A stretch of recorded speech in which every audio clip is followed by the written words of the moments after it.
ప్రకాశం జిల్లా దోర్నాలలో AP food commission member Ganjimala Devi శుక్రవారం పర్యటించారు.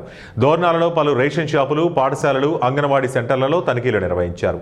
ఈ సందర్భంగా ఆమె మాట్లాడుతూ ప్రభుత్వం అందించే రేషన్ బియ్యం ప్రజలకు సక్రమంగా అందాలని, పిల్లలకు అందించే ఆహారంలో ఎలాంటి అవకతవకలు జరిగినా చర్యలు తీసుకుంటామని, పాఠశాలలో మెనూ ప్రకారం విద్యార్థులకు ఆహారం ఖచ్చితంగా అమలు చేయాలని విద్యాశాఖ అధికారులకు ఆదేశాలు జారీ చేశారు. మేము మాట్లాడాము. ప్రతి హెచ్ఎంకి మేము ఇన్స్ట్రక్షన్స్ ఇవ్వడం జరిగింది. Lunch box is not allowed అని బోర్డు పెట్టమని చెప్పాము.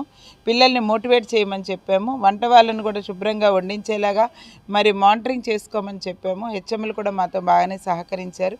అట్లనే హాస్టల్స్లో మరి అలాగే రెసిడెన్షియల్ హాస్టల్, వెల్ఫేర్ హాస్టల్స్లో కూడా మనం ఇచ్చే ప్రొవిజన్స్ నాణ్యత ఎలా ఉంది, వాళ్ళు చక్కగా వాడుతున్నారా లేదా అనేది కూడా మేము చెక్ చేయడం జరిగింది. మరి పిల్లలకి ఇచ్చే క్వాంటిటీని, క్వాలిటీని మేము పరీక్షించడం జరిగింది. పొద్దున్నే లెగిసినప్పుడు ఇచ్చే పాల దగ్గర నుంచి రాత్రి పడుకోబోయే ముందు ఇచ్చే పండు వరకు కూడా మరి ఎగ్జాక్ట్గా పిల్లలకు అందుతుందా లేదా అని కొంతమంది పిల్లలతో ఆయా హాస్టల్స్లో మాట్లాడడం జరిగింది. నేను evening Markapuram tribal welfare hostel కొంచెం డిసప్పాయింట్ అయ్యింది. ఆ వార్డెన్, ఆ ప్రిన్సిపల్ చాలా నిర్లక్ష్య వైఖరితో మరి పిల్లలకి పెట్టే మెనూ విషయంలో చాలా దారుణమైన పరిస్థితి. ఆ పిల్లలు మాట్లాడుతుంటే మాకు చాలా బాధ వేసింది అనమాట.